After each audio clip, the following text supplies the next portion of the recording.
You are throwing your life away. Get out. My mother's voice echoed in my head as she threw my positive pregnancy test into the snow. My father simply held the front door open, watching me shiver. No one called when I gave birth alone. Yet 3 years later, there they were banging on my apartment door with wide, fake smiles demanding I bring my daughter and move back home. They thought I was a broken, desperate single mother. They had no idea that the little girl hiding behind my leg was wearing a necklace that would instantly destroy their entire world. My name is Madeline.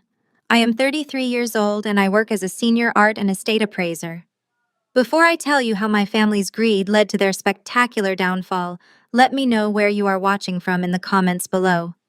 Hit that like button and subscribe if you have ever had to build your own empire after being thrown to the wolves. The violent pounding on my apartment door started just after 9 on a Tuesday morning. I was sitting at my kitchen island, carefully examining high-resolution photographs of a 19th century French oil painting for an upcoming auction. I set my magnifying glass down, frowning. I was not expecting any deliveries, and my building had a strict security policy. I walked over and looked through the peephole. My blood ran completely cold. Standing in my narrow hallway were the 4 people I had spent the last 3 years trying to forget. My mother, Caroline, was adjusting her expensive silk scarf, wearing a smile so wide and artificial it looked painful. Beside her stood my father, Richard, looking as weak and accommodating as ever. Leaning against the wall, scrolling through her phone, was my younger sister, Brittany. She wore head-to-toe designer labels, her blonde hair perfectly styled, looking deeply inconvenienced by her presence in my modest building. And standing right at the front, ready to charm his way through the door, was my brother-in-law, Elijah. Elijah is an African-American real estate broker, always dressed in a sharply tailored suit, sporting a flawless fade and $1 million smile that hid a deeply manipulative nature. I unlocked the deadbolt and opened the door just a few inches, keeping my foot firmly planted against the base. "Madeline, sweetie," my mother gasped, throwing her hands up in a theatrical display of joy. "We finally found you. Let us come in. It is freezing out here in this dreadful hallway." She pushed against the heavy wooden door, fully expecting me to step aside and let her take over my space, just as she had always done. But I did not move. I braced my shoulder against the frame, staring at her with absolutely no emotion. "What are you doing here, Caroline?" I asked, my voice flat and professional. My father cleared his throat, puffing out his chest to look authoritative. "Now, Madeline, there is no need for that tone. We are your family. We came here because we have decided to forgive you. It is time to let the past go and bring you and the child back home where you belong." I stared at him, genuinely astounded by the sheer audacity of his words. "Forgive me," I repeated, my voice rising just enough to make Elijah drop his smooth smile. "You are standing in my doorway offering me forgiveness. You threw me out in a blizzard because I refused to abort my baby. You kicked me out into the freezing cold because I would not marry your 60-year-old investor friend to save your failing country club membership." Brittany finally looked up from her phone, rolling her eyes dramatically.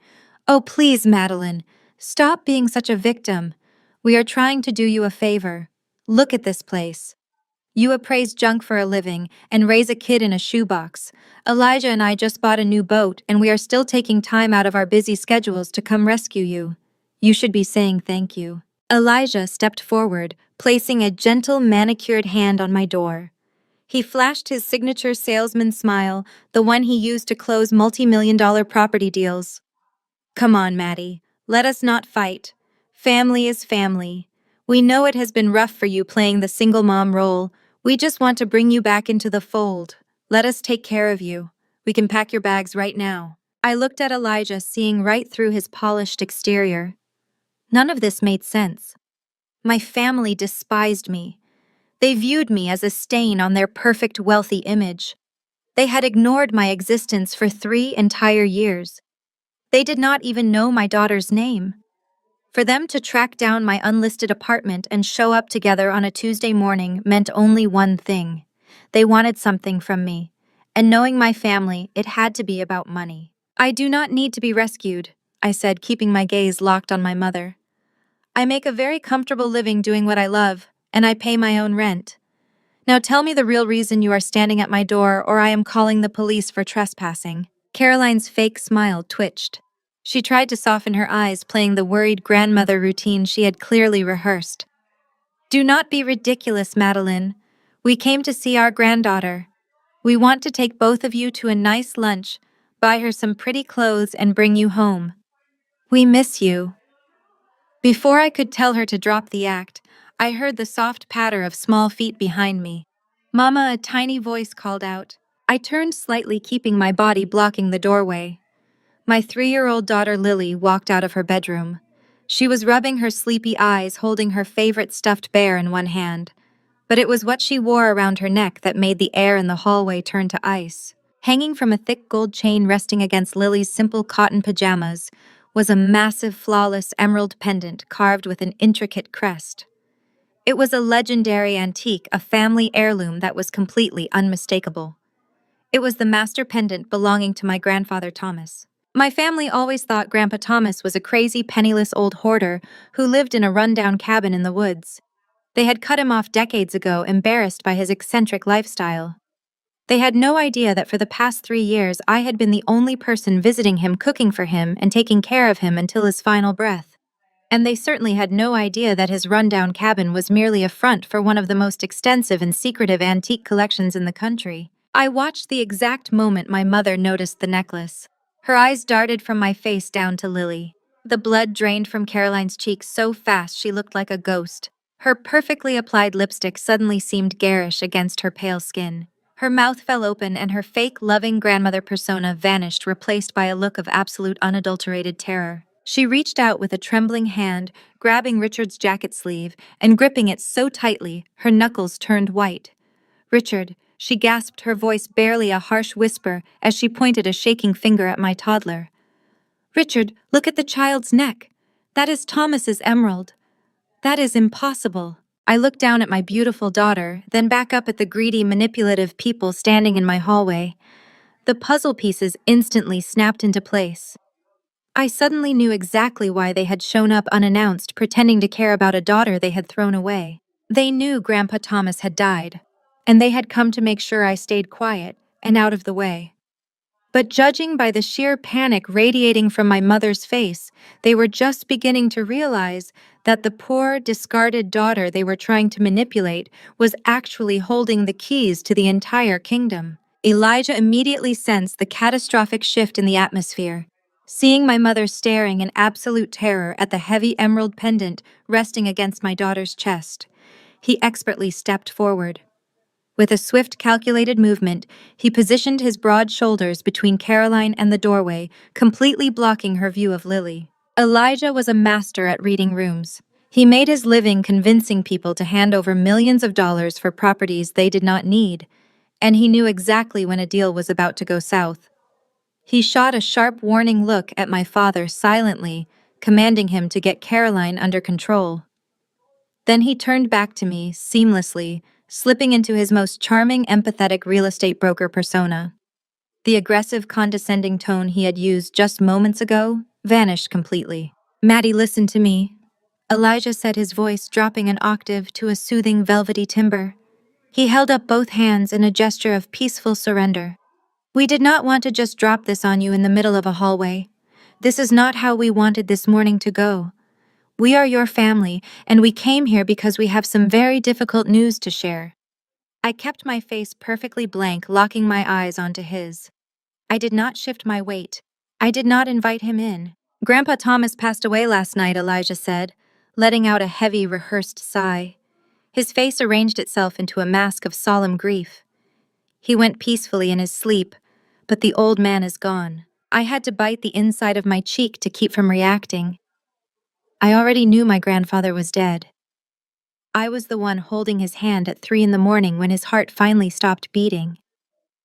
I was the one who had called the hospice nurse, the one who had arranged for the transport, and the one who had sat in the dark cabin crying for the only family member who had ever shown me an ounce of genuine love.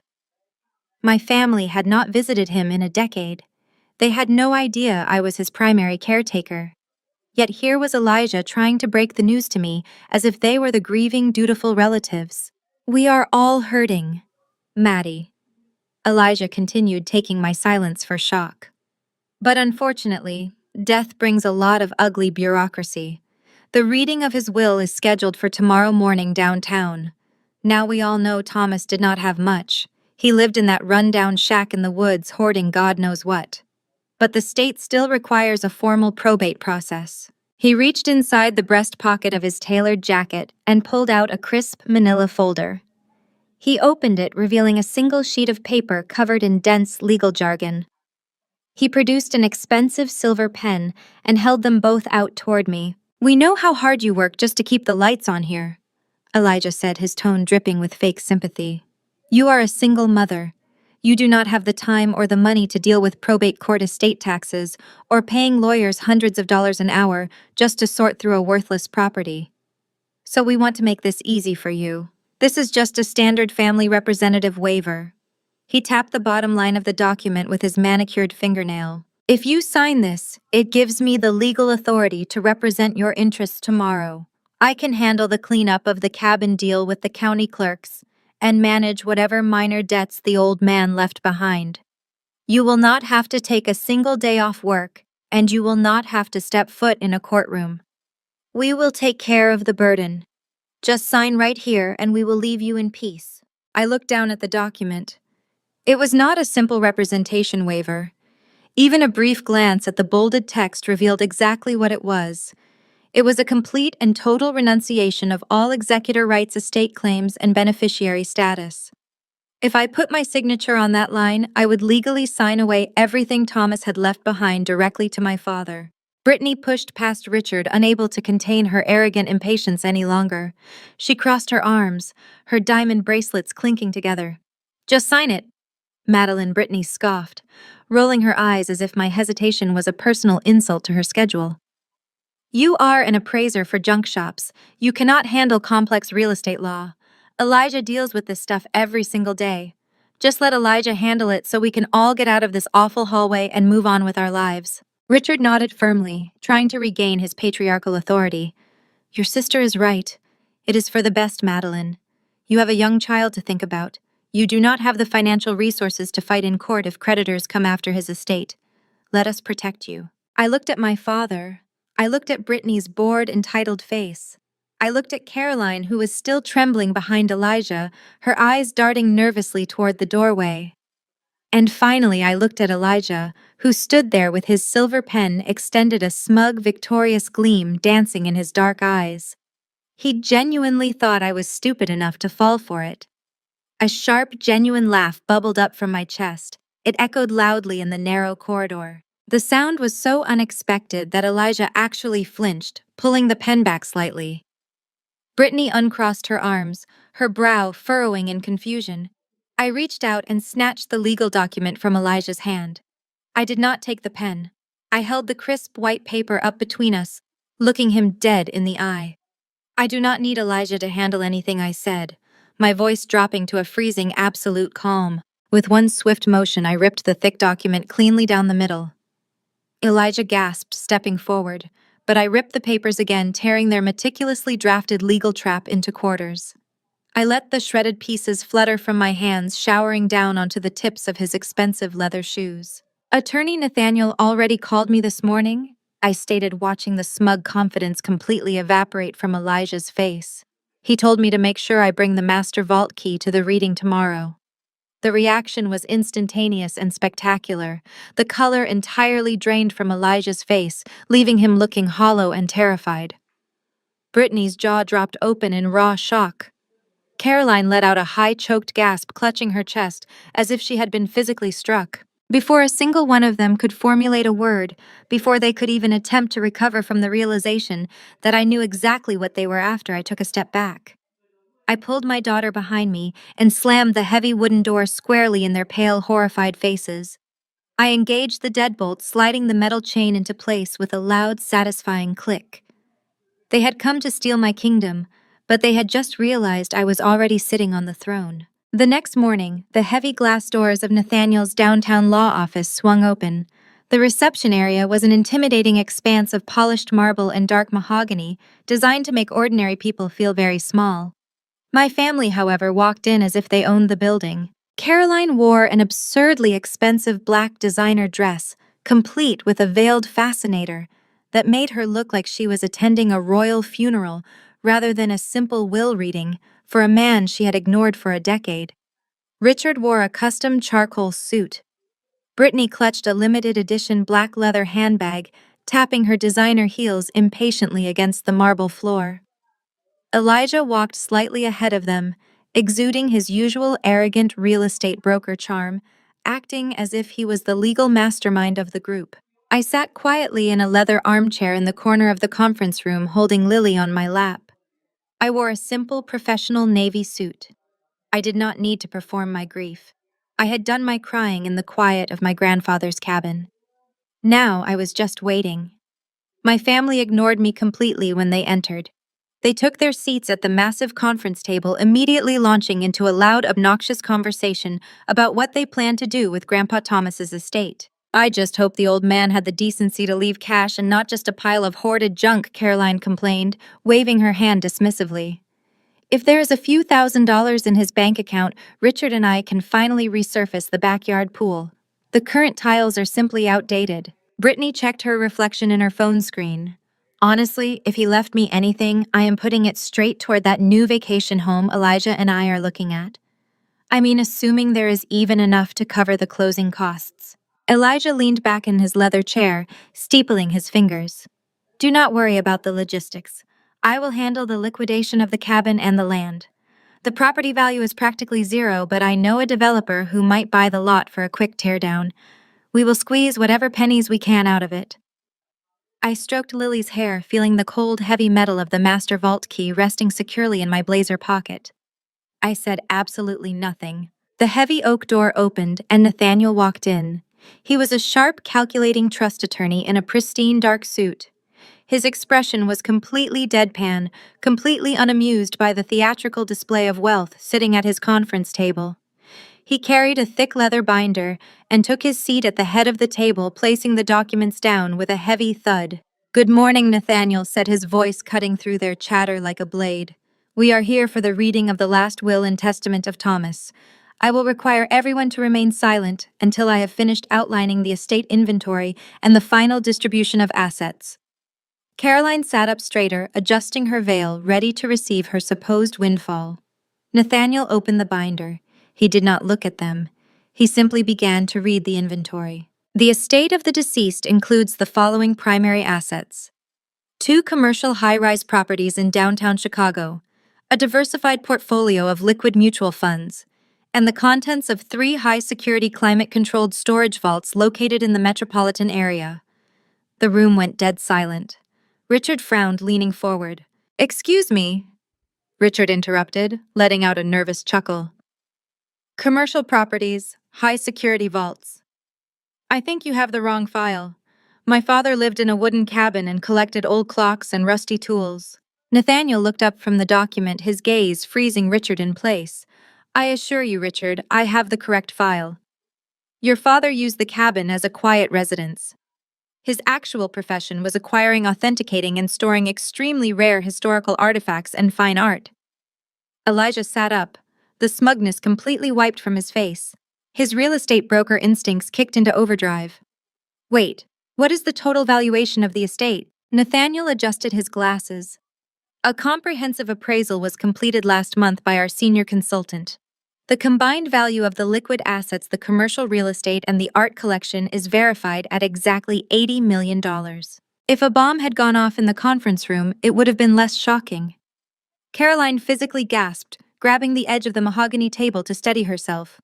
Brittany dropped her phone, the device clattering loudly against the polished wood. Elijah stared at Nathaniel, his eyes wide with a frantic, desperate kind of greed. $80 million. They had spent a decade treating my grandfather like a diseased peasant, completely unaware they were ignoring a billionaire. Caroline suddenly burst into tears, though this time they were tears of overwhelming joy. "Oh, my poor dear father," she wailed, pressing a hand to her chest. "He was so secretive, so modest. To think he built this incredible empire for his family. Richard, do you hear that, 80 million? Brittany was practically vibrating in her seat. "We can buy the Malibu house," she whispered to Elijah. "We can buy the whole street." Elijah quickly composed himself, adjusting his tie and flashing his brightest smile at the attorney. Well, Nathaniel, as the family's primary real estate professional, I will gladly step in to manage the liquidation of those commercial properties. We can start the transfer paperwork today. Nathaniel did not smile back. He looked back down at the legal document. I am not finished, Nathaniel said, his voice echoing in the sudden silence. We will now proceed to the distribution of assets. Caroline gripped Richard's hand, practically shaking with anticipation. To my son Richard, Nathaniel read, quoting my grandfather's exact words. I leave the sum of exactly $100. Richard blinked. He looked around the room as if waiting for a punchline. 100? You mean 100,000? I mean $100, Nathaniel stated flatly. To my daughter-in-law, Caroline, I leave the sum of exactly $100. Caroline let out a sharp, offended noise. What? That is a mistake. To my granddaughter, Brittany, I leave the sum of exactly $100. Brittany slammed her hands on the table. Are you joking? What is this? Nathaniel looked up, entirely unbothered by their rising panic. It is a standard legal tactic. By leaving you each a specific nominal amount, the deceased formally acknowledges your existence. It prevents any of you from contesting the will by claiming you were accidentally forgotten. You were not forgotten. You were explicitly evaluated and dismissed. Elijah stood up his chair, scraping violently against the floor. He pointed a shaking finger at Nathaniel. Then where the hell is the $80 million going? Nathaniel turned the page. The entirety of my estate, including all real estate liquid funds and the complete art collection, is to be placed into a singular, irrevocable trust for the sole benefit of my great-granddaughter Lily. Carolyn whipped her head around, staring at the 3-year-old girl sitting quietly on my lap. Furthermore, Nathaniel concluded, closing the heavy leather binder with a definitive snap. The absolute uncontestable management of this $80 million trust, including full executive authority over all asset liquidation and art distribution, is granted to the sole designated trustee, my granddaughter Madeline. For 5 agonizing seconds, not a single person in the conference room took a breath. The silence was so absolute that I could hear the faint ticking of the antique grandfather clock in the corner. Then the illusion of my family's wealthy, civilized restraint shattered into a million jagged pieces. Absolute chaos erupted. Brittany was the first to snap.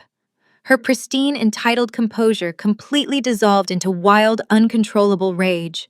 She let out a guttural scream, her hands flying across the mahogany table. She grabbed the heavy ceramic mug of hot coffee that the receptionist had brought her earlier. With a vicious shriek, she hurled it directly at my head. My maternal instincts took over before my brain even processed the threat. I twisted my body violently, wrapping my arms tightly around Lily and shielding her face against my chest. The heavy mug sailed past my shoulder, missing me by inches. It smashed violently against the expensive wood paneling behind me.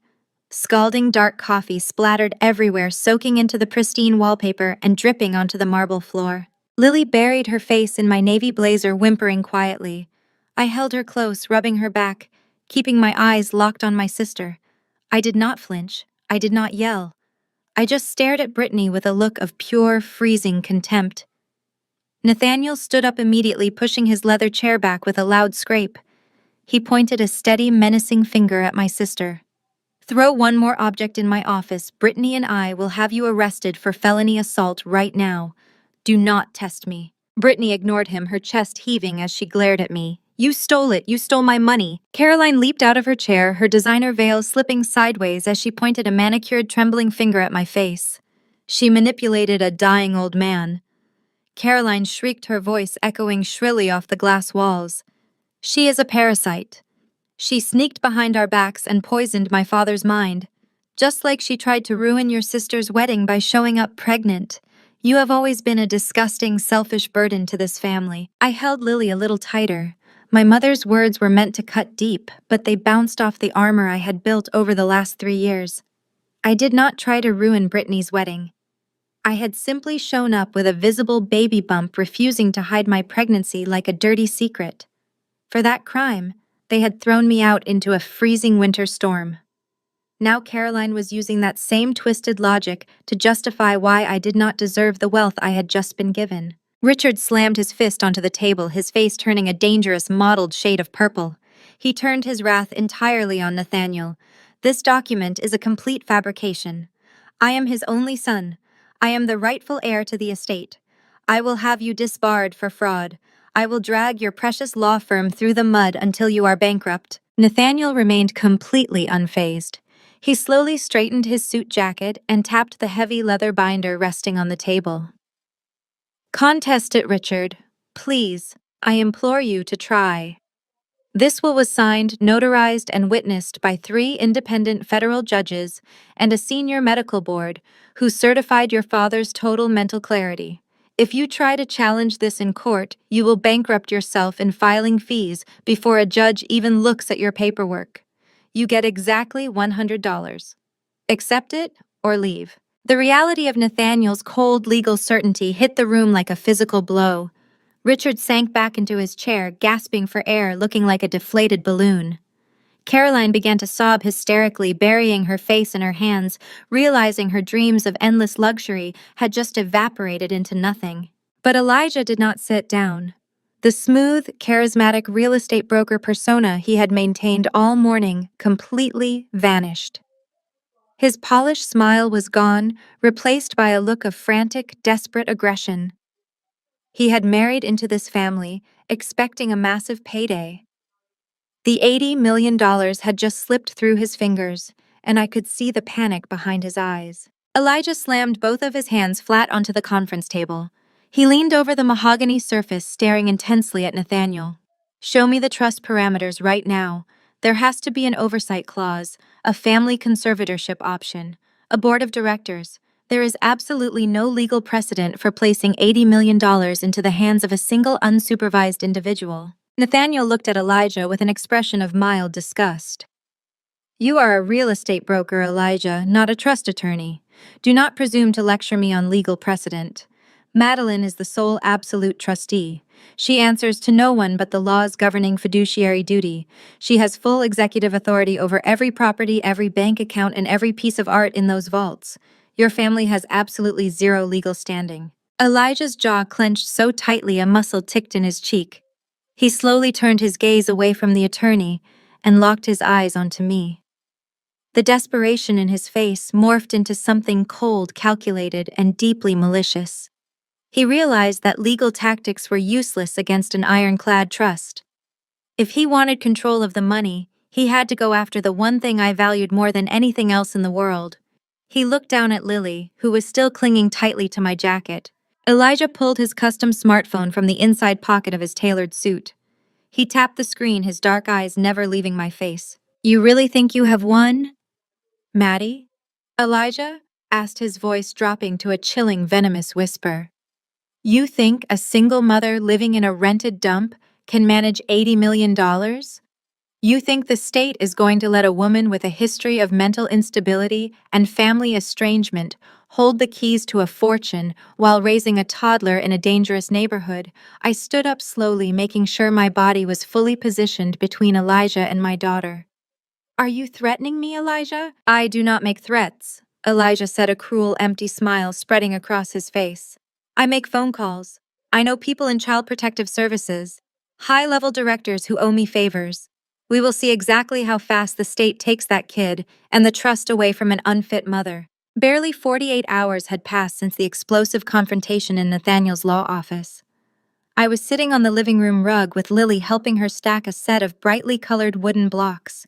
The morning felt deceptively peaceful. The sun was shining through the window and my daughter was giggling. Then the silence was completely shattered by a violent, relentless pounding on my front door. It was not a casual, polite knock. It was the heavy, demanding strike of authority. Police. Open the door immediately. My heart slammed against my ribs. I scooped Lily up into my arms. She clung to my neck, her small body trembling at the sudden aggressive noise. I walked to the entryway, my mind racing. I unlocked the deadbolt and pulled the door open. 2 uniformed police officers immediately pushed their way inside my apartment, their hands resting cautiously near their duty belts. They stepped into my living room, their eyes scanning the space with intense suspicion. Right behind them was a woman with a stern face wearing a sharp gray suit and holding a digital tablet. She did not smile. She did not offer a polite greeting. "Madeline," she said, her voice entirely devoid of warmth or empathy. "I am a caseworker for Child Protective Services. We received a priority fast-tracked anonymous report this morning regarding the immediate safety and physical welfare of your child. I need you to step back and allow these officers to conduct a preliminary search of your premises." The air in my lungs vanished. Elijah had actually done it. He had used his high-level connections and his slick, persuasive real estate broker persona to file a false report. He was making good on his threat to take my daughter away. I tightened my grip on Lily, who was now crying softly into my shoulder. "You have no right to barge in here," I said, forcing my voice to remain steady. "I am a good mother. My home is safe." "What exactly does this anonymous report say?" The social worker did not look up from her tablet. She simply began to read the allegations aloud, her tone clinical and detached. "The informant claims you are actively using illegal narcotics and severely neglecting your toddler to fund your addiction. The report also states you have a documented history of severe mental instability and that you were forcibly kicked out of your parents' home 3 years ago due to violent, erratic behavior." A wave of pure, white-hot anger washed over me. They had weaponized my deepest trauma. They had taken the worst night of my entire life and twisted it into a sickening lie. Caroline and Richard had thrown me out into a freezing winter storm because I refused to abort my baby. They had abandoned me when I was vulnerable and terrified. Now Elijah was using that exact tragedy to paint me as a violent, unstable addict. He was trying to build a legal case to prove I was an unfit mother so he could seize control of the $80 million trust fund. The officers did not wait for my permission. They began moving methodically through my apartment. They opened kitchen cabinets, pulling out cereal boxes and bags of pasta. They flipped over the cushions on my sofa. They marched into Lily's bedroom, opening her small closet and rummaging through her toy boxes. Every loud thud and scraping sound made my daughter flinch. I rubbed her back gently, whispering soft, calming words into her ear, promising her that everything was going to be okay. I knew I had nothing to hide. I did not drink. I did not smoke. I worked a demanding job as an art appraiser and spent every other waking moment ensuring my daughter had a beautiful, healthy life. My apartment was spotless, filled with books, healthy food, and educational toys. I stood in the center of the living room, holding my head high, waiting for the officers to realize this was a colossal waste of their time. I was already planning my counterattack. I was going to call Nathaniel the second they walked out the door and file a massive lawsuit against Elijah for defamation and filing a false police report. I watched the social worker survey my clean, organized kitchen. I could see the slight hesitation in her eyes. The reality of my well-kept home did not match the horrifying picture Elijah had painted in his priority report. She looked at me, then at Lily, her stern expression softening just a fraction. "Everything seems to be in order out here," the social worker called out to the officers. "Let us wrap this up." I let out a slow, quiet breath, feeling the crushing tension begin to leave my shoulders. I had survived their ambush. Elijah's pathetic attempt at intimidation had failed. But then a heavy silence fell over the apartment. One of the police officers had been searching my master bathroom for several minutes. I heard the sound of the toilet tank lid scraping against porcelain. I heard the medicine cabinet squeak open. Then a voice called out from the hallway. "I found something." The officer walked out of my bathroom and stepped into the bright light of the living room. His face was grim. His hand was raised. Between his thumb and forefinger, he was holding a small, clear plastic bag filled with a highly suspicious white powder. The social worker's face instantly hardened, all previous sympathy vanishing in a second. She tapped her digital tablet, logging the discovery. My heart stopped completely. The room started to spin. I stared at the plastic bag, my mind refusing to comprehend what I was seeing. I had never touched a drug in my entire life. I had never seen that bag before. But as the officer reached for his handcuffs and stepped toward me, a horrifying realization hit me like a freight train. Elijah had not just made a phone call. He was not just trying to scare me. He was playing to win, and he was playing dirty. He had planted evidence in my home, and I was seconds away from being arrested and losing my daughter forever. The metallic clink of the handcuffs echoed through my small living room. The police officer took a definitive step toward me, his expression grim and resolute. The social worker had already closed her digital tablet, her face set in a mask of rigid judgment. She reached out, preparing to take Lily from my arms. In the past, the old Madeline would have crumbled. I would have dropped to my knees, sobbing, begging them to believe me. I would have panicked, completely paralyzed by the sheer terror of losing my child to a system manipulated by my family. But I was no longer the frightened girl my family had thrown into a blizzard 3 years ago. I was the sole trustee of an $80 million empire, and I was not about to let a cheap, desperate real estate broker destroy my family. I tightened my grip on Lily, holding her securely against my hip, and raised my free hand. "Stop," I said. My voice was not a plea. It was a command. It was so cold and absolute that the police officer actually paused, his hand hovering over his utility belt. I did not invite that poison into my home. I continued maintaining direct eye contact with the officer. And I can prove exactly who did. I need to reach into my pocket to get my phone. I am not reaching for a weapon. The officer exchanged a skeptical look with his partner, but he gave a curt nod. "Make it slow." I reached into my blazer and pulled out my smartphone. I kept the screen facing them as I opened a private security application. When I moved into this apartment, I knew my family might eventually try to find me. I knew how vindictive and ruthless Caroline and Richard could be. So I did not just rely on the building's standard security. I installed motion-activated high-definition hidden cameras outside every access point to my unit, including the fire escape that led directly to my bathroom window. I navigated to the archived footage, specifically targeting the timestamp for 2 o'clock this morning. I turned the screen toward the officers and the social worker. "Watch closely," I instructed. On the bright screen, the black and white night vision footage began to play. The fire escape was empty for a few seconds. Then a tall figure wearing a dark, oversized hoodie crept into the frame. The man moved with practiced urgency. He pulled a small tool from his pocket, forced the bathroom window latch open, and leaned his upper body inside. We watched as he reached toward the medicine cabinet. But Elijah had made one fatal, arrogant mistake. As the man stretched his arm through the window, the sleeve of his hoodie rode up. Caught perfectly in the glare of the camera's infrared light was a massive, highly distinct custom gold watch. It was a gaudy, oversized timepiece covered in diamonds, the exact same flashy watch Elijah wore to my door this morning, and the exact same watch he had worn to the law office when he threatened me. The police officer leaned in closer, his eyes narrowing at the screen. "Who is that?" "That is Elijah," I stated clearly. "He is my brother-in-law. He is the man who called in the anonymous tip this morning. And he is the man who just tried to frame me for drug possession because he wants control of my daughter's inheritance." The social worker frowned, looking deeply confused. But the informant provided highly specific details. "He said you were completely broke, living in squalor and unstable. He said you could not even afford to feed your child without resorting to criminal activity." I did not argue. I simply walked over to my locked filing cabinet in the corner of the living room, keeping Lily balanced on my hip. I unlocked the heavy metal drawer, pulled out a thick certified folder, and dropped it onto the coffee table right in front of the social worker.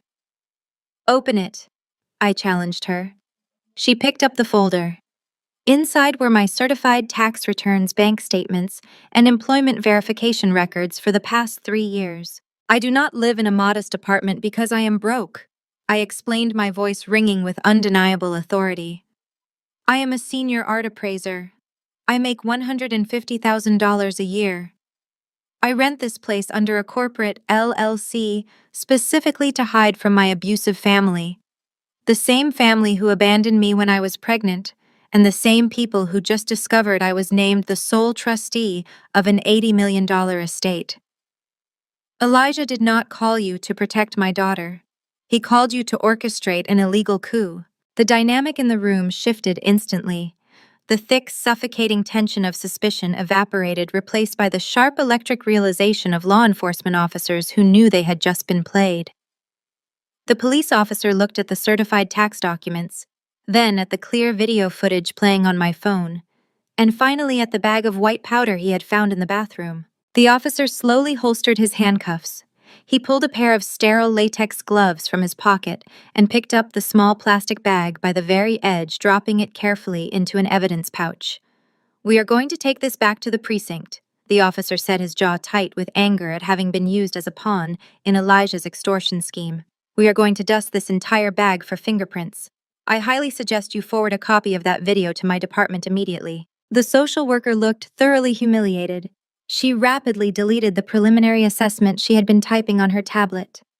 "Madeline, I am so incredibly sorry for this intrusion. We have to follow up on priority reports, but it is abundantly clear that you are the victim of a malicious false allegation. We will be opening an investigation into the informant." "Thank you," I said. "I will be fully cooperating with that investigation."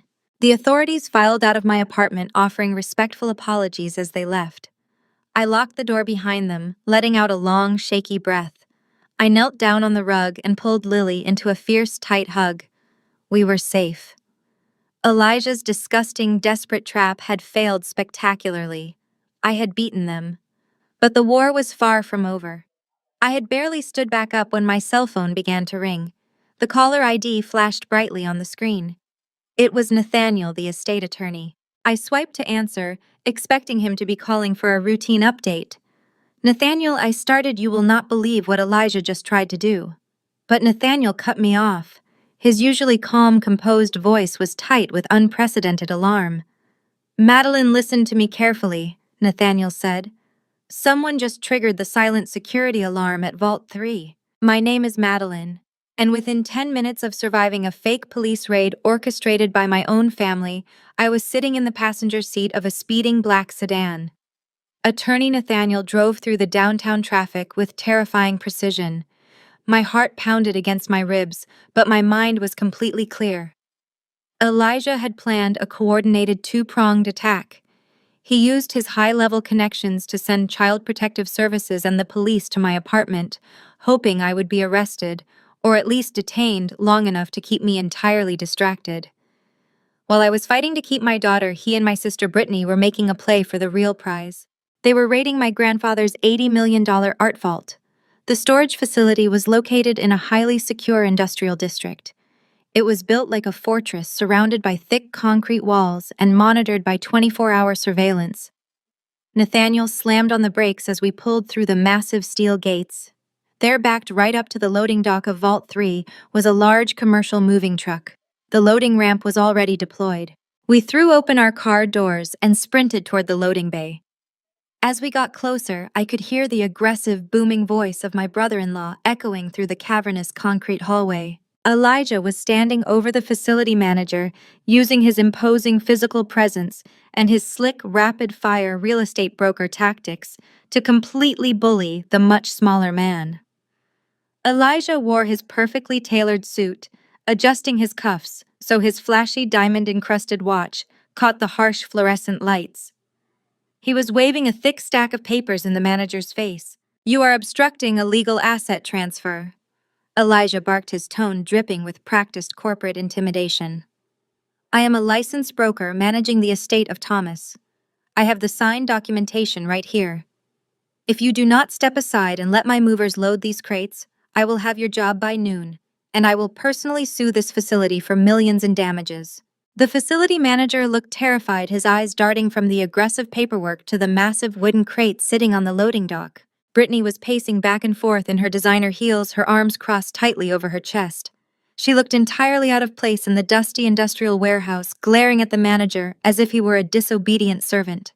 Next to her sat 4 heavy climate-sealed crates. Even from a distance, I recognized the custom shipping labels. Those crates contained a set of original 18th-century European oil paintings. They were absolute masterpieces, historical artifacts that Grandpa Thomas had spent 3 decades acquiring and restoring. They were worth at least $2 million each. "I do not understand why this is taking so long," Brittany snapped, tapping her foot loudly against the concrete. "I am the golden child of this family. My grandfather promised me these paintings for my new house. They are going to look absolutely stunning in my formal dining room." You are completely ruining my schedule, so just tell your men to load them into the truck before I lose my temper. The sheer staggering delusion of her words made my blood boil. She wanted to hang museum-quality, historically priceless artifacts in a tacky suburban dining room just to impress her superficial friends. Grandpa Thomas had despised Brittany's vanity. He had explicitly instructed me to ensure those specific paintings were safely donated to the National Gallery. The facility manager raised his hands defensively. "Ma'am, I cannot authorize the release of these assets." The system flagged a silent alarm because the master vault key was not inserted into the primary console.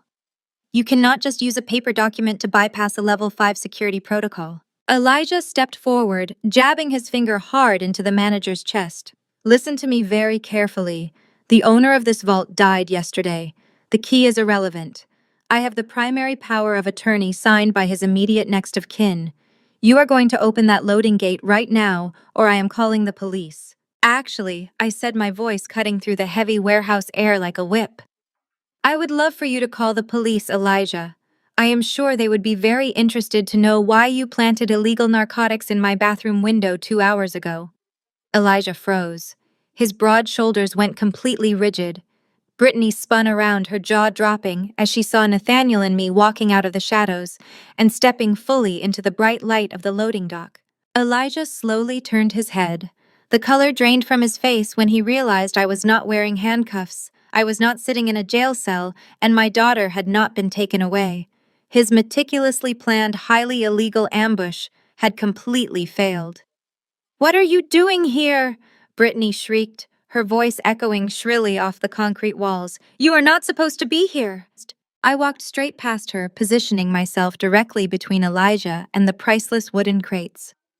I pulled the heavy metallic master vault key from my blazer pocket and held it up for the facility manager to see. The manager instantly let out a massive sigh of relief, recognizing the only item that actually granted access to the storage unit. "To answer your question, Brittany," I said, keeping my gaze locked on my sister. "Actually, Grandpa Thomas said those paintings belonged in a museum, which is why he explicitly barred you from the vault. He knew you would try to treat his life's work like cheap decorations." Brittany's face turned an ugly, blotchy red. She opened her mouth to scream, but Elijah quickly cut her off. The shock on his face vanished instantly, replaced by a cold, desperate sneer.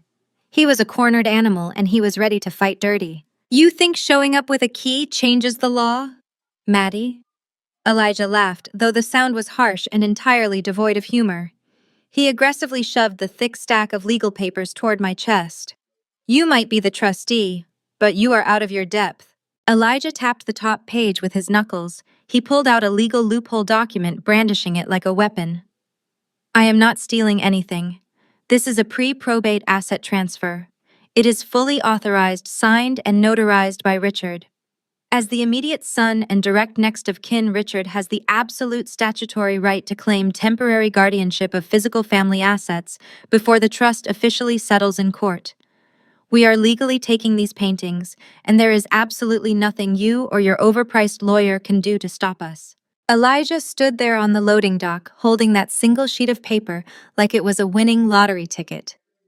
The smug, condescending smile that stretched across his face was almost comical. He really thought he had me cornered. He thought that throwing around heavy legal jargon like pre-probate and statutory right would make me shrink back in fear. He had spent the last 3 years believing I was nothing but a pathetic, uneducated single mother who appraised junk for a living.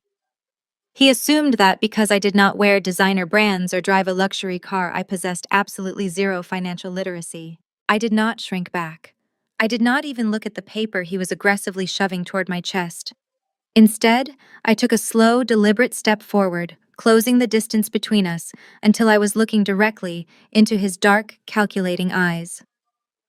"Elijah," I said, keeping my voice incredibly calm and conversational. "Do you actually know what a senior art and estate appraiser does for a living?" His smug smile faltered for a fraction of a second. "What are you talking about?" "I deal with high net worth estates, federal tax law, and complex probate codes every single day of my life," I explained, watching the confusion begin to cloud his polished exterior. I manage asset transfers for billionaires, so please let me explain exactly why that piece of paper in your hand is entirely worthless. I pointed to the document. A pre-probate asset transfer only applies to a standard traditional will. But Grandpa Thomas did not leave a standard will. He placed his entire $80 million estate into an irrevocable trust.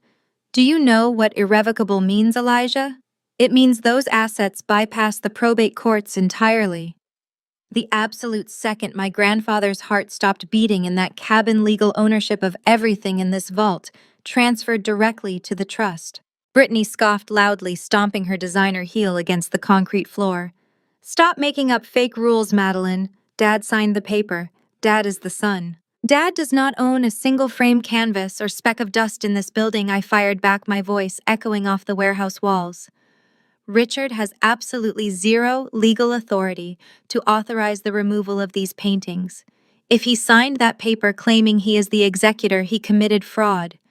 And if you attempt to load those crates onto that truck using a fraudulent document, you are committing a federal crime. Elijah's jaw tightened. The smooth, charismatic real estate broker persona was cracking apart.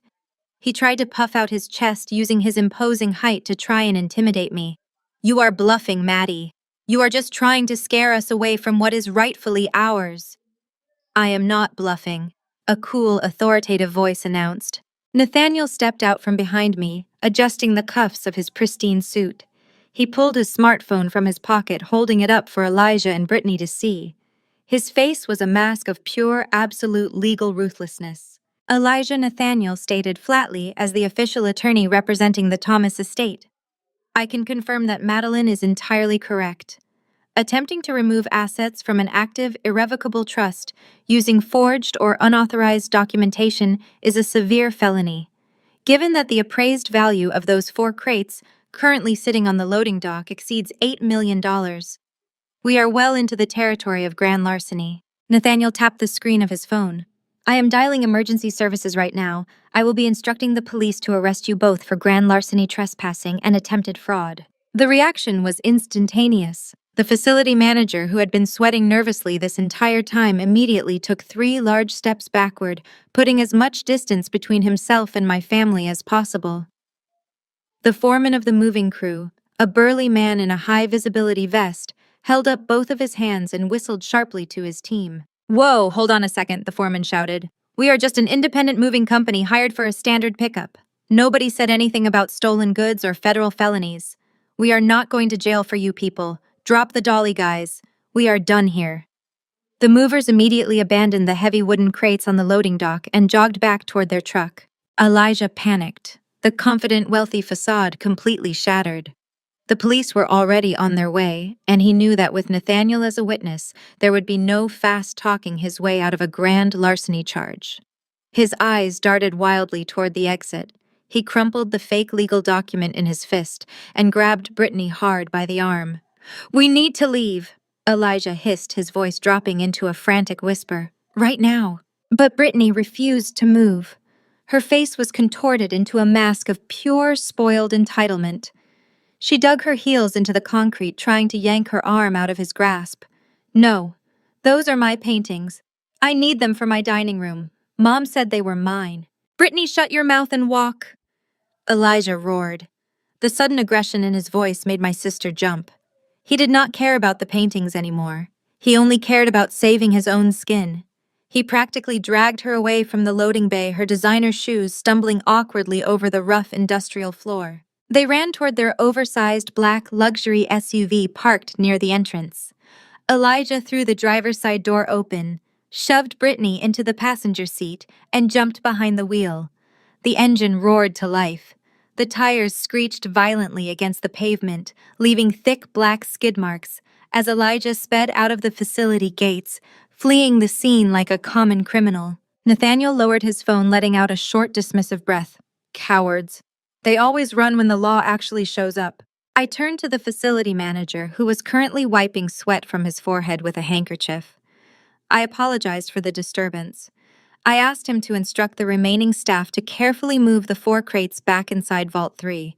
I stood there and watched until every single painting was securely locked behind the massive steel doors. I inserted the master key, turned it, and listened to the heavy, satisfying clank of the internal locking mechanism engaging. The legacy was safe. As the adrenaline slowly began to fade from my system, I turned to walk back to Nathaniel's car. But as I passed the spot on the loading dock where Elijah had been standing during our confrontation, something caught my eye. Lying on the dusty concrete floor, half hidden under the shadow of a wooden pallet, was a thick, dark leather portfolio folder.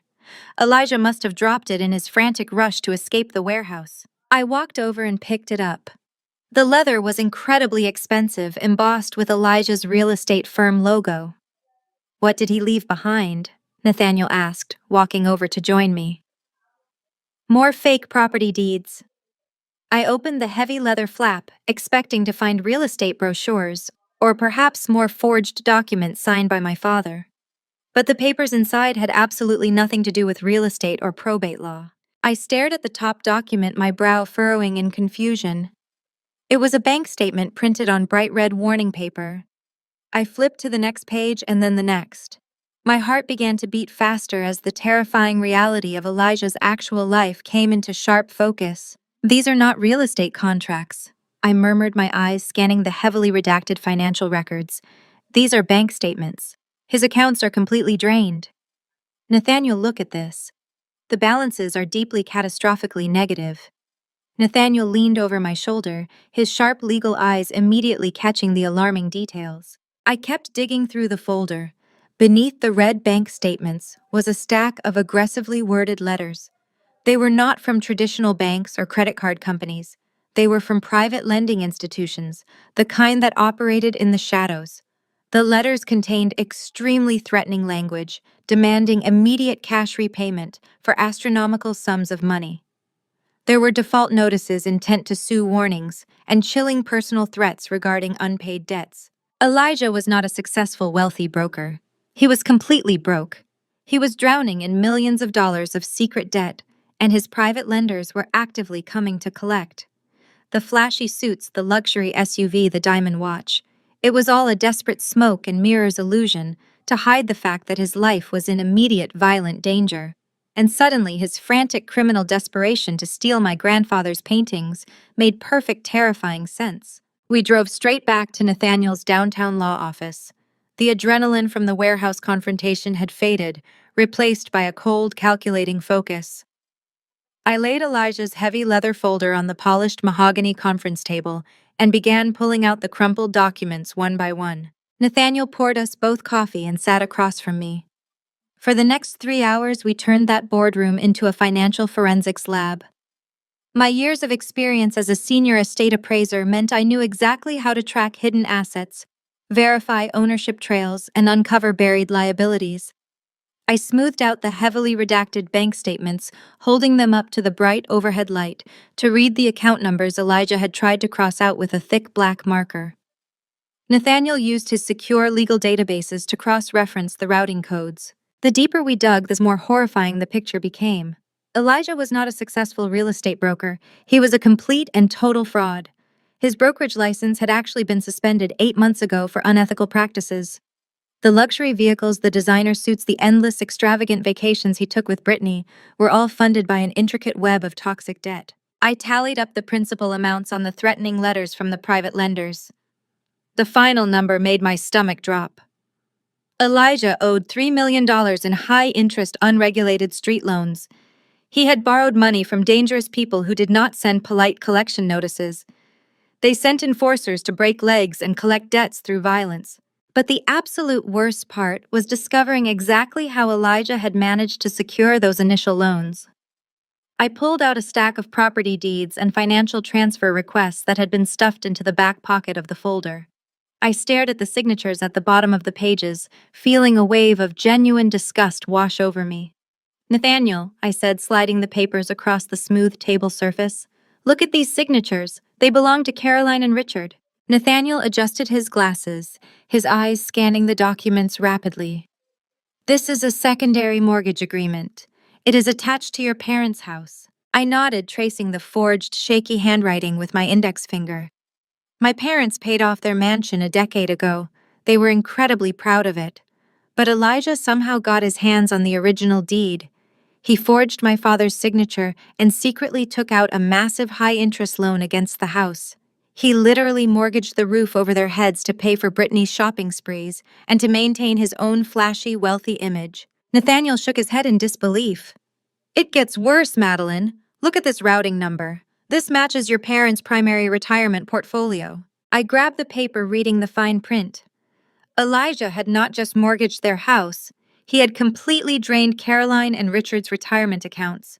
He had executed a series of unauthorized wire transfers over the last 2 years, funneling their entire life savings into offshore dummy corporations he controlled.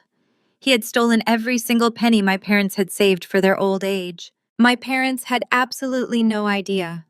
Caroline and Richard constantly bragged to their country club friends about Elijah's financial brilliance. They genuinely believed he had moved their retirement funds into an exclusive high-yield hedge fund that only top-tier investors could access. They thought they were richer than ever. They did not know they were completely destitute.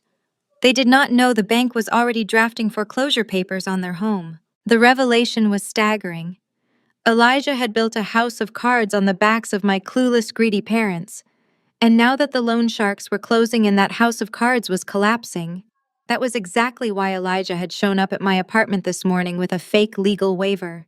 That was why he had called Child Protective Services to try and take Lily. He desperately needed the $80 million from my grandfather's trust to pay off his criminal debts and refill my parents' accounts before they realized they were broke. I sat back in the leather chair, rubbing my temples. Elijah is a dead man walking, I murmured. If he does not get a massive influx of cash right now, those private lenders are going to kill him. Nathaniel closed his laptop with a sharp click, which means he is going to try another desperate move. We need to hire private security for you and Lily immediately. Before I could agree, my cell phone buzzed loudly against the wood table. I picked it up, unlocking the screen. It was an automated notification from a social media app. I had blocked my family years ago, but I kept a burner account active just to monitor their public posts for safety reasons. Caroline had just uploaded a new status update. She had tagged dozens of wealthy socialites, local politicians, and prominent business owners. I read the caption aloud, my voice echoing in the quiet boardroom. I am so deeply honored to announce that I will be hosting a grand memorial gala for my late father tomorrow evening. We have rented the grand ballroom at the country club. I will be privately selling some of his beautiful historic art to elite buyers to honor his legacy. Please join us for an evening of luxury and remembrance. I stared at the screen, staring at the photo Caroline had attached. It was a picture of my grandfather's cabin, overlaid with elegant cursive text, inviting the wealthiest people in the city to a private auction. Nathaniel stood up, his face rigid with alarm. They do not have access to the vault. We secured it. How are they planning to sell art they do not possess? The horrifying truth clicked into place. I remembered the moving truck at the loading dock. I remembered Brittany screaming about the paintings she was promised. They are not planning a legitimate auction, I said, standing up and grabbing my coat. Elijah and Brittany know they cannot access the main vault anymore. But they know Grandpa Thomas kept a smaller secondary collection of antique jewelry and smaller sculptures hidden in the basement of his cabin. It is completely undocumented. They are using my mother's vanity and her desperation for social status to stage an illegal underground fencing operation. They are going to sell whatever stolen artifacts they can grab from the cabin, demand cash from those elite buyers under the table, and use that money to pay off the loan sharks. And they are making Caroline host the event, so that when the authorities finally realize the art is stolen from an irrevocable trust, my clueless parents will be the ones taking the fall for federal trafficking. I sat in the silent conference room, staring at the glowing screen of my phone. Caroline was smiling in the photo she had just posted online, holding a crystal champagne flute in front of my grandfather's rustic cabin. She was completely oblivious to the fact that her shiny, smooth-talking son-in-law had just turned her into a pawn for federal art smugglers. I could not let my grandfather's life work, the artifacts he had spent decades carefully preserving, be chopped up and fenced to wealthy criminals just to pay off Elijah's violent loan sharks. I pulled out my phone and dialed a direct line I had acquired during a highly sensitive appraisal case 2 years ago. It belonged to a senior investigator on the Federal Bureau of Investigation Art Crime Team. I did not waste time with pleasantries or vague accusations. I operated as the professional expert I was. I told the agent that an unauthorized black market auction of historically significant trust-protected artifacts was taking place tomorrow night at the local country club. I explained that a suspended real estate broker named Elijah was using his mother-in-law to unknowingly fence stolen cultural property to cover a $3 million debt to private unregulated lenders. The agent immediately recognized the severity of the situation, especially when I provided the exact trust documentation codes and the estimated federal tax value of the stolen goods. The FBI agreed to deploy undercover operatives to the gala. Once the authorities were in motion, I turned my attention back to the massive pile of financial ruin Elijah had left behind. Nathaniel and I spent the next several hours compiling the ultimate weapon.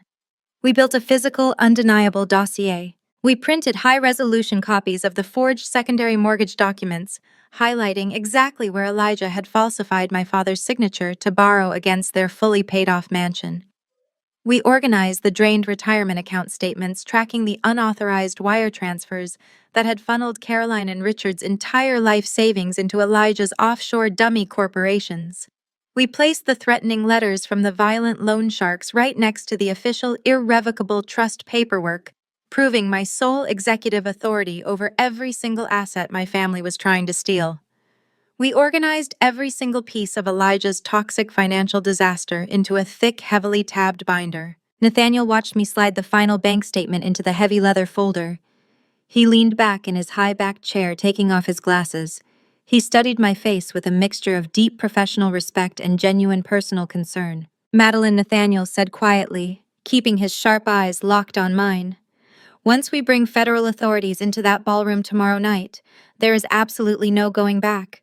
The resulting financial and legal explosion will permanently ruin your parents in front of every high society friend they have ever tried to impress. They will lose their social standing, their home, and their freedom. Are you truly ready to destroy them publicly? I looked down at my hands. I did not feel a single ounce of guilt. I did not feel the crushing anxiety that used to paralyze me whenever my family yelled at me. Nathaniel. I replied, my voice perfectly steady and cold as ice. When I was 8 months pregnant, I was sleeping in the back seat of my freezing car. I was starving, terrified, and completely alone. I had begged them for just one night on their sofa, and they had slammed the door in my face. That exact same night, my mother texted me a picture of her brand new $10,000 designer handbag just to brag. She told me I was a parasite who deserved to freeze because I refused to marry her wealthy friends. Nathaniel remained completely silent, letting my words hang in the heavy air of the boardroom. I am not destroying them. I continued, grabbing the heavy dossier.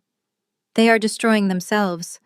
They built their entire lives on greed, superficial status, and the exploitation of their own daughter.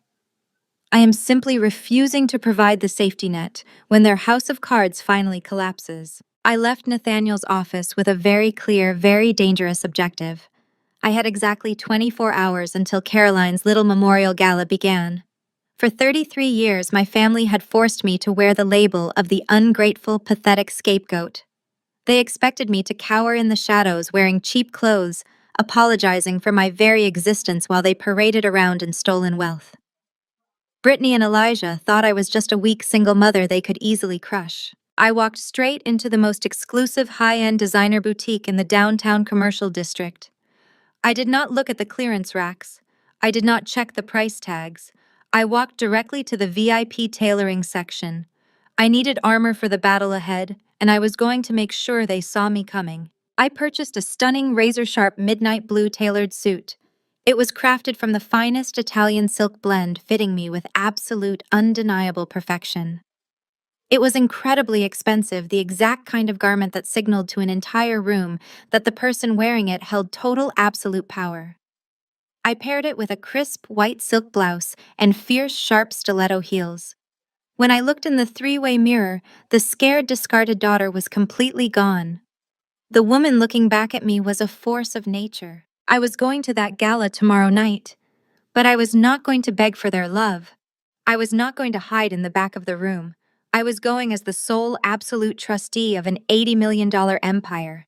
And I was going to burn Elijah's entire criminal operation to the ground in front of everyone they knew. The Oak Ridge Country Club was a fortress of old money and new arrogance. I walked up the sweeping marble staircase toward the grand ballroom, the sharp click of my stiletto heels echoing with every step. I adjusted the lapels of my midnight blue silk suit, feeling the heavy, undeniable weight of the power I now held.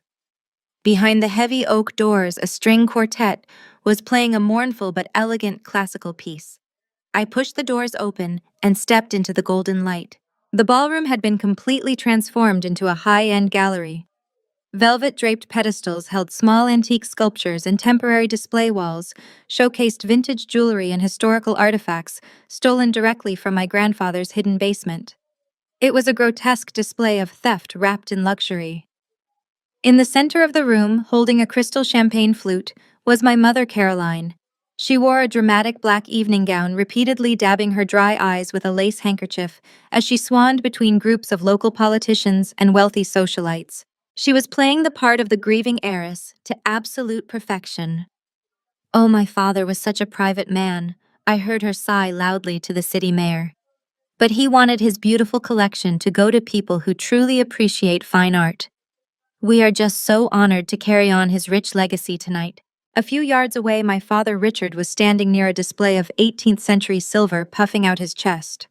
I watched him casually swirl his scotch and loudly assure a prominent local judge that their family was on the brink of an $80 million windfall. He bragged about how my grandfather had secretly built a fortune, and how he, as the devoted and loyal son, was finally stepping up to manage the massive estate. The hypocrisy was sickening. Richard had not spoken to his father in 10 years, yet here he was drinking expensive liquor and accepting condolences from the city elite. Meanwhile, near the back exit of the ballroom, Elijah was not looking so confident. The polished African-American real estate broker was sweating profusely. He constantly wiped his forehead with a cocktail napkin, looking over his shoulder like a hunted animal as he cornered wealthy buyers. He was frantically trying to secure private, under-the-table cash bids for artifacts he did not legally own. I saw him lean in close to a wealthy tech executive aggressively pitching a rare bronze sculpture. I could see the panic in his eyes as he promised a heavy, immediate discount if the buyer could wire the funds to an offshore account by midnight. Elijah knew his time was up. The loan sharks were coming for their $3 million, and he was ready to sell his soul to stay alive. Brittany stood nearby, clutching a glass of red wine so tightly her knuckles were white. Her eyes darted nervously around the room, watching the doors. Her golden child facade was visibly crumbling. She knew exactly what Elijah was doing. She knew the entire country club gala was a desperate illegal fencing operation, and the anxiety of getting caught was eating her alive. I did not sneak into the room. I did not hide in the shadows or wait for a quiet moment. I walked directly into the center of the ballroom, cutting straight through the crowd of elite guests. I was not alone. Flanking my right side was Nathaniel, carrying his heavy leather briefcase filled with our financial dossier and the irrevocable trust documents. Flanking my left side were two tall, broad-shouldered men wearing sharp, unassuming gray suits. They were undercover federal agents from the art crime team, and they were keeping their eyes locked directly on Elijah's every move. The sea of wealthy guests naturally parted for us. The midnight blue silk of my tailored suit caught the golden light of the chandeliers. I kept my posture absolutely rigid, projecting a cold, untouchable authority.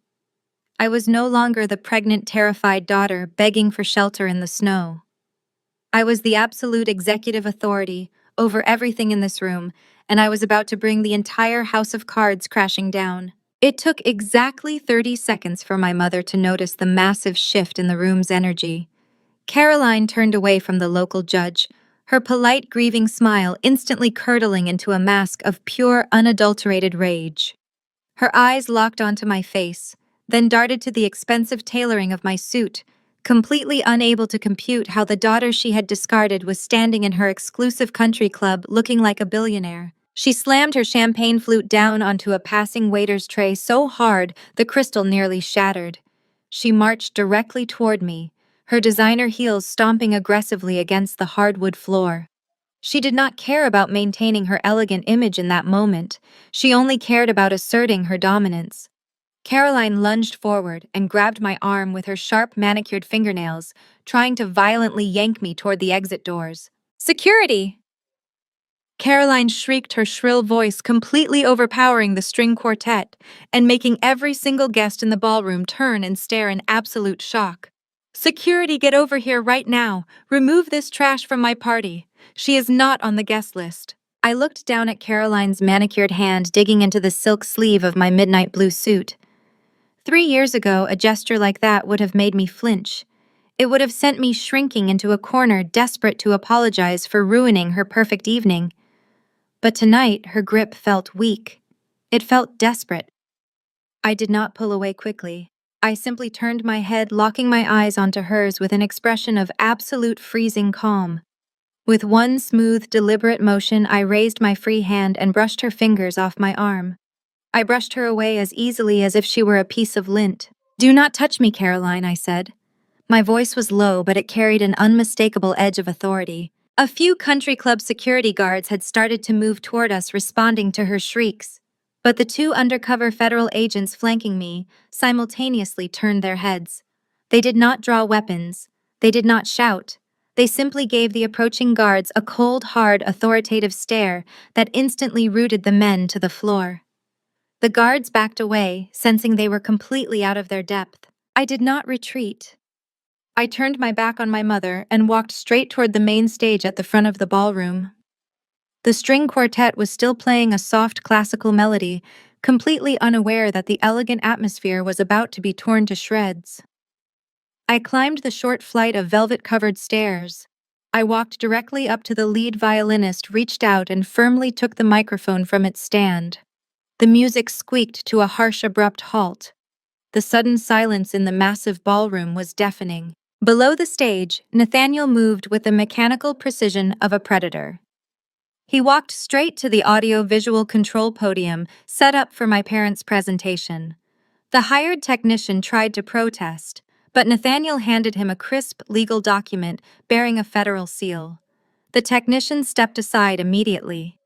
Nathaniel pulled a silver flash drive from his breast pocket and plugged it directly into the projector system. I tapped the microphone. The sharp thump echoed through the massive speakers, ensuring every single politician, wealthy socialite, and elite buyer in the room was giving me their undivided attention. "Good evening, ladies and gentlemen," I announced. My voice echoed with total unwavering confidence. "My name is Madeline. I am the granddaughter of the man you are supposedly honoring tonight. I am also a senior art and estate appraiser." I could see Caroline standing frozen in the center of the room, her mouth opening and closing in shock. Richard was staring at me from across the room, the glass of scotch trembling in his hand.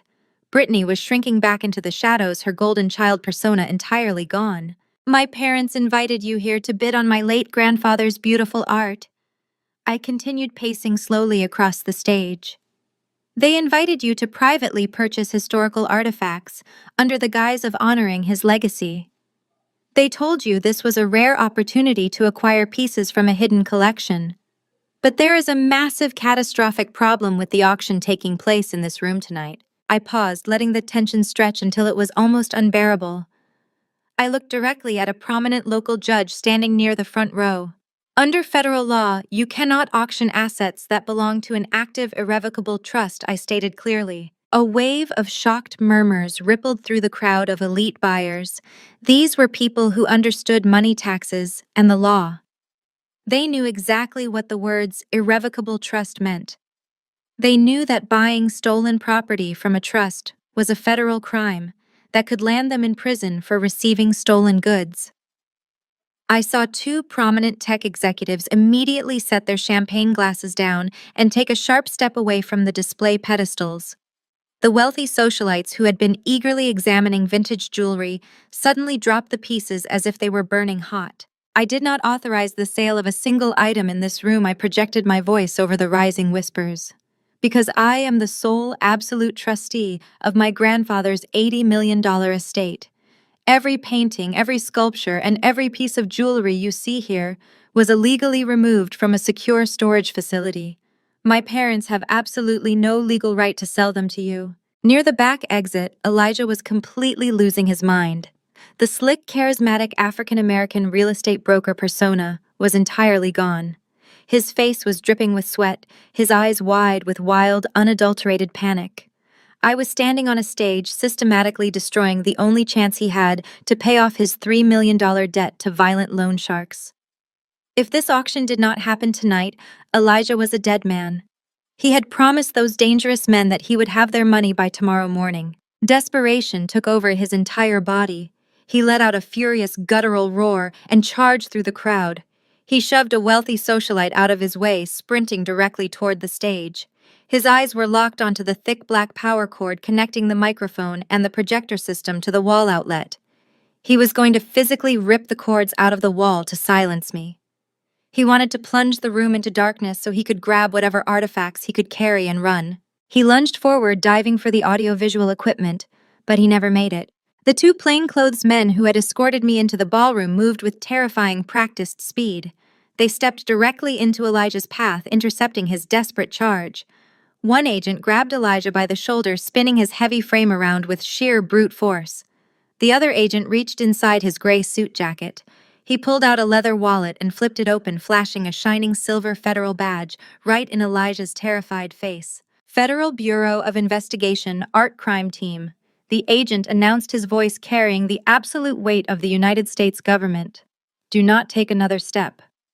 The entire ballroom went completely terrifyingly dead silent. The silence inside the grand ballroom was so profound that I could hear the faint hum of the projector warming up behind me. Elijah froze completely. The aggressive charging momentum drained out of his body the exact second the undercover agent shoved the silver federal badge into his face. His perfectly tailored suit suddenly looked like a prison uniform in the making. He slowly raised his hands and stepped back.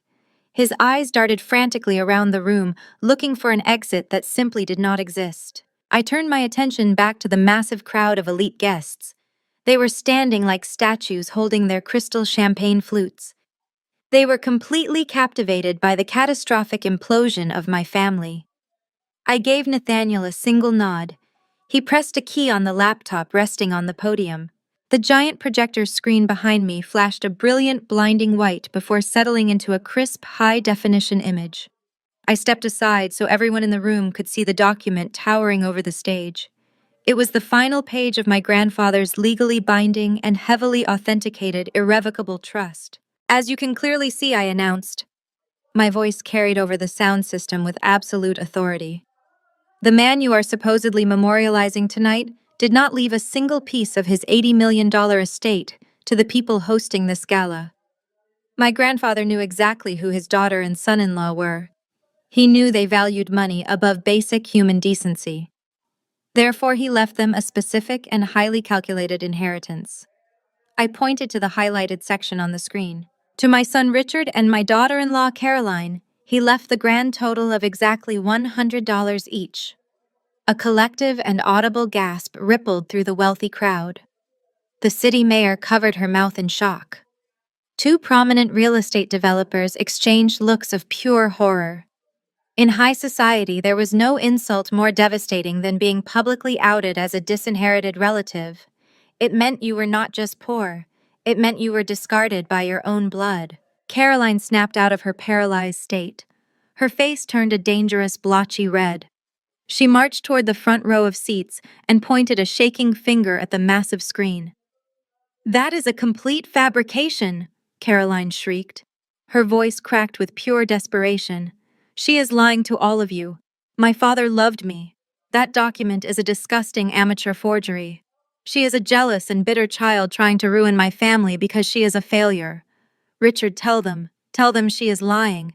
Caroline turned to her wealthy country club friends seeking support, but the women she had been drinking with just moments ago physically took a step back, wanting nothing to do with a federal crime scene. Richard opened his mouth, but no words came out. He was staring at the federal agents guarding the stage. He clearly realized that you do not bring fake documents to an FBI raid. I completely ignored my mother's hysterical screaming. I did not even look at her. I simply signaled Nathaniel again. The slide on the massive screen transitioned instantly. The legal trust document vanished and was replaced by a series of scanned letters printed on bright red warning paper. I know it is hard to believe that a family would stage a fake charity auction just to sell stolen historical artifacts. I continued pacing slowly across the stage. But the real reason this illegal fencing operation is happening tonight is standing right there. I pointed directly at Elijah. The two federal agents immediately moved an inch closer to him, cutting off his only path to the side exit. Elijah is not a successful real estate broker, I announced to the room. His license was suspended months ago for unethical practices. Elijah is currently drowning in $3 million of illegal, unregulated debt to private loan sharks. He organized this entire gala to sell off my grandfather's stolen art for under-the-table cash. He needed to pay off violent criminals before they come to collect tomorrow morning. The wealthy tech executive who had been negotiating with Elijah just moments ago looked physically sick. He took a massive step away from the display cases. He realized he had been seconds away from wiring money to an organized crime syndicate. Brittany let out a loud, dramatic sob from the back of the room. She was shaking her head violently and trying to back away from her husband as if she did not know him. But she knew everything. She had spent the stolen money just as fast as he had. Elijah shook his head frantically. He held his hands out to the crowd. "She is making this up," Elijah shouted, though his voice was high and panicked. "She hacked my accounts. This is a setup. Do not listen to her." I did not argue with his pathetic lies. I just looked at Nathaniel. The attorney clicked to the final and most devastating slide of the presentation. The screen illuminated with two very specific and heavily detailed financial documents. On the left side of the screen was a secondary mortgage agreement. On the right side of the screen was a comprehensive banking ledger. Both documents bore the forged and hastily copied signatures of my parents. I turned my gaze away from Elijah and looked directly at my father. Richard was standing near the front, still holding his glass of scotch. Elijah did not just borrow from loan sharks, I explained, dropping my voice to a sharp and clinical tone. In order to maintain his flashy lifestyle and pay for my sister's designer habits, your brilliant son-in-law secretly took out a massive high-interest mortgage on your fully paid-off mansion. And when that money ran out, he forged your signatures and executed dozens of unauthorized wire transfers. I pointed to the right side of the screen. He completely drained your primary retirement portfolio, I stated. The entire ballroom seemed to hold its breath.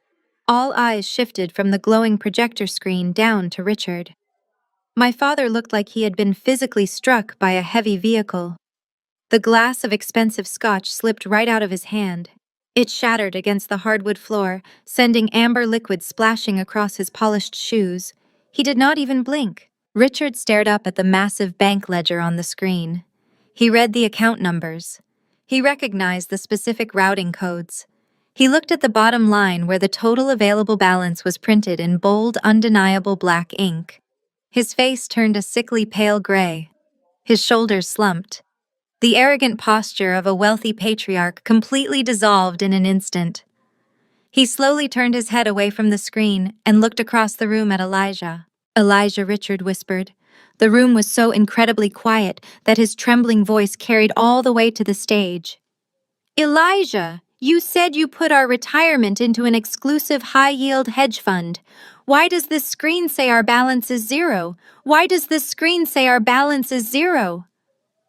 Richard repeated his voice, barely a terrified whisper, but in the dead silence of the ballroom it carried all the way to the back doors. The illusion of the perfect wealthy family shattered spectacularly in real time. The aristocratic facade my father had maintained for decades dissolved into pure primal panic. He dropped his gaze from the massive projector screen and lunged forward. His hands, shaking with sudden violent rage, reached out and grabbed the lapels of Elijah's tailored suit. Richard shook his son-in-law, demanding answers, his voice cracking as he screamed about his life savings, his decades of hard work, and the utter betrayal. He had trusted this man. He had handed over his financial portfolio because Elijah was the smooth, charismatic broker who promised them endless riches. But Elijah was no longer playing the part of the respectful, wealthy professional. Elijah's dark eyes flashed with raw, cornered aggression. He violently shoved the older man away. Richard stumbled backward, his dress shoes slipping on the polished floor, barely catching his balance against a velvet display pedestal holding a stolen antique. The polished real estate broker persona was entirely dead. Elijah looked like a trapped animal, and he was ready to drag everyone else down with him to save himself. He pointed a sharp, accusing finger directly at my sister. Brittany shrank back, her hands flying to her mouth, her eyes wide with shock. "Do not put this all on me!" Elijah roared, his booming voice echoing violently off the high ceilings and crystal chandeliers. "It is your spoiled daughter's fault. You want to know where your precious retirement money went, Richard. Ask Brittany." Brittany shook her head frantically, stepping away from her husband, but Elijah advanced on her, pointing his finger right at her face. She demanded $20,000 vacations every single month. Elijah shouted, airing all their dirty laundry in front of the city's most elite socialites. She needed an endless supply of designer clothes, luxury cars, and private yacht rentals just to maintain her fake influencer lifestyle online. The minute my property commissions dried up, she threatened to leave me. I had to borrow from the mob just to keep up with her insane demands. I drained your accounts to pay for her vanity because she would not stop spending. Brittany's face twisted into an ugly mask of pure outrage.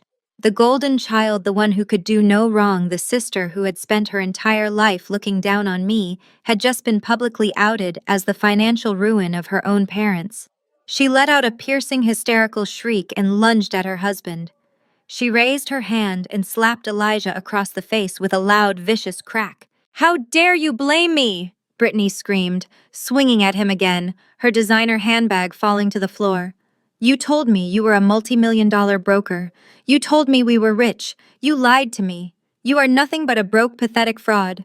While Brittany and Elijah tore each other apart, screaming obscenities and trading blows, the full weight of the situation finally crashed down on my mother. Caroline realized she was utterly destitute. The massive mansion she loved more than anything in the world was in active foreclosure. The retirement funds she needed to survive were completely gone. And the daughter she had worshipped, the child she had pampered while throwing me out into the snow, had literally spent her future on handbags and hotel rooms. Caroline's mind snapped completely. She let out a guttural, terrifying wail. She bypassed Elijah entirely and lunged forward, attacking Brittany. Caroline grabbed her favorite daughter by the shoulders, shaking her violently, her manicured nails digging into Brittany's expensive dress. "You spent my money!" Caroline shrieked, tears of sheer panic ruining her immaculate makeup. "I have nothing left. You stole my life. You stole my house. I gave you everything and you ruined me." Brittany shrieked and pushed her mother away, causing Caroline to stumble into a tray of champagne glasses. The crystal shattered everywhere. The three of them became a tangled, screaming mass of betrayal, greed, and violence right there in the middle of the rented ballroom. The elite guests, the politicians, the judges, and the wealthy socialites my parents had spent years trying to impress, watched in absolute disgust. People were pulling out their phones, recording the humiliating, spectacular downfall of the once proud family. I stood on the stage looking down at the physical brawl unfolding below me. Nathaniel stood quietly by my side, watching the carnage with clinical detachment. I did not feel a single ounce of pity. They were finally experiencing the exact same brutal, cold reality they had forced upon me when they threw me out to survive on my own. The two undercover federal agents had seen enough. They moved forward with practiced, synchronized precision. One agent grabbed Elijah by the collar, hauling his heavy frame backward away from the fighting women. Elijah tried to resist, throwing his weight around and throwing a wild punch, but the second agent swept his legs out from under him. The agents forced the disgraced broker hard onto the polished hardwood floor, pinning him down. Elijah, the lead agent, barked, his voice cutting cleanly through the hysterical screaming of my mother and sister. "You are under arrest by the Federal Bureau of Investigation. You are being charged with multiple counts of federal wire fraud, embezzlement, grand larceny, and filing a false report with Child Protective Services." Elijah gasped for air, his face pressed against the floor. "No, you do not understand," he pleaded, the arrogance completely gone, replaced by pure, unadulterated terror. "The guys I borrowed from, they are going to kill me if I go to jail. You have to let me fix this. Please, I can get the money." The agents ignored his pathetic begging. One of them pulled Elijah's arms roughly behind his back. "You have the right to remain silent," the agent continued, officially reading him his rights while the wealthy crowd watched in stunned fascination. "Anything you say can and will be used against you in a court of law. You have the right to an attorney." Amidst the chaotic sobbing of my mother, the furious shrieking of my sister, and the shocked murmurs of the city's elite, the sharp metallic click of the steel handcuffs locking around Elijah's wrists rang out loud and clear over the noise. The sharp metallic click of the steel handcuffs silenced the remaining chaos in the grand ballroom. The two undercover federal agents hauled Elijah to his feet by his arms, completely ignoring his pathetic and desperate pleas. He thrashed weakly against their grip, begging them to let him make just one phone call to his private lenders, but the agents simply pushed him forward. As they marched the disgraced real estate broker down the center aisle of the country club, the elite guests parted like the Red Sea. No one wanted to be anywhere near a man being actively arrested for federal wire fraud and embezzlement. The local politicians, the wealthy tech executives, and the prominent judges my parents had spent years trying to impress, began moving swiftly toward the heavy oak exit doors. They did not stop to say goodbye to my mother. They did not offer a single word of comfort to my father. They simply dropped their crystal champagne flutes onto the nearest velvet display pedestals and fled the building. They were rushing to the valet stand outside, desperate to distance their own reputations from a massive criminal scandal unfolding in real time. Within 5 minutes, the massive and opulent ballroom was completely empty of high society guests. The only people remaining were Nathaniel, the hired security staff standing awkwardly by the doors, and my completely shattered family. The silence that fell over the room was heavy and suffocating, broken only by the sound of Richard struggling to breathe. My father was leaning heavily against a marble column, clutching his chest. He was hyperventilating, his eyes wide and vacant, as his brain tried to process the catastrophic reality of his situation. The fact that his entire life, savings, his retirement portfolio, and his fully paid-off mansion were completely gone had finally registered in his mind. He had trusted a smooth-talking con artist over his own flesh and blood, and it had cost him absolutely everything he had worked for his entire life. Brittany was sitting on the hardwood floor a few yards away, surrounded by broken glass and spilled wine. She was staring blankly at the main doors where her husband had just been dragged out in federal handcuffs. Her designer evening gown was ruined, and her golden child persona was completely dead. She had just realized that her entire identity of wealth and superiority was a massive criminal lie built on stolen money and toxic debt. She was no longer a wealthy influencer. She was the broke wife of a federal inmate. But it was Caroline who broke first. My mother, the woman who had spent 33 years acting like she was American royalty, the woman who had thrown me out into a freezing winter storm because I was an embarrassment to her country club image, suddenly collapsed. Her knees hit the polished hardwood floor with a heavy, ungraceful thud. The pride and arrogance that had fueled her entire existence completely evaporated into the thin air. She was utterly destitute, and she knew it. The bank was coming to foreclose on her massive suburban mansion next week, and she had absolutely no social circle left to save her. Caroline crawled forward on her hands and knees. She did not care about her expensive black gown dragging across the spilled champagne, or the fact that the catering staff was watching her complete humiliation. She dragged herself across the floor until she reached my feet. She reached out with trembling hands and grabbed the fabric of my midnight blue tailored trousers. "Madeline, please."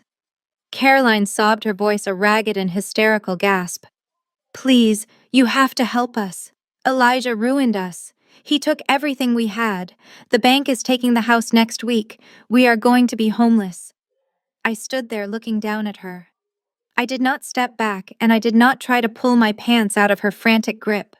I just let her hold on, letting her feel the desperate, pathetic reality of a nightmare created entirely by her own greed. "You have $80 million. Caroline wept, looking up at me with tears streaming down her face and ruining her immaculate makeup. "You are in charge of the trust. You can write a check right now and make all of this go away.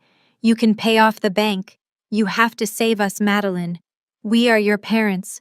We gave you life. She squeezed the silk fabric of my suit, her knuckles turning white with exertion. She was begging me to save the exact same house she had kicked me out of 3 years ago.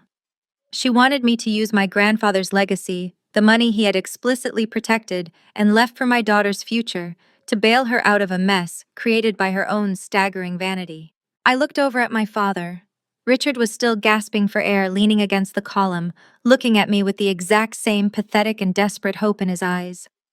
I looked at Brittany, who was now weeping softly on the floor, waiting for her scapegoat older sister to magically fix her ruined life. Then I looked back down at the woman who gave birth to me, the woman who had sneered at me when I told her I was pregnant, the woman who had told me I was a useless parasite who was throwing her life away because I refused to follow her transactional, superficial rules. The silence in the grand ballroom stretched out for a long, agonizing moment. The only sound was my mother's ragged, desperate sobbing as she clung to my legs. Nathaniel stood completely still beside me, his sharp, legal eyes watching the scene unfold, waiting to see what I would do with the ultimate power I now held over the people who had destroyed my youth. I did not yell. I did not scream or cry or lose my temper. I maintained the absolute freezing calm of a woman who had already survived the worst they could possibly do to me. Slowly, deliberately, I bent my knees. I crouched down until my face was perfectly level with my mother's tear-stained and terrified face. I leaned in close, so close that she had to look directly into my eyes, and I prepared to give her exactly what she deserved. I looked directly into my mother's tear-stained face. Her mascara was running down her cheeks in thick, dark streaks, completely ruining the flawless, aristocratic image she had spent decades trying to perfect. She was trembling violently, her chest heaving, as she gripped the fabric of my tailored trousers. She genuinely believed that her tears would work. She thought that because she had given birth to me, I was biologically obligated to save her from the consequences of her own staggering greed.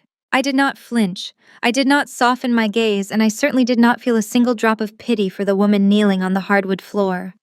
Slowly, and with absolute deliberate precision, I stood back up to my full height. I reached down and firmly pried Caroline's desperate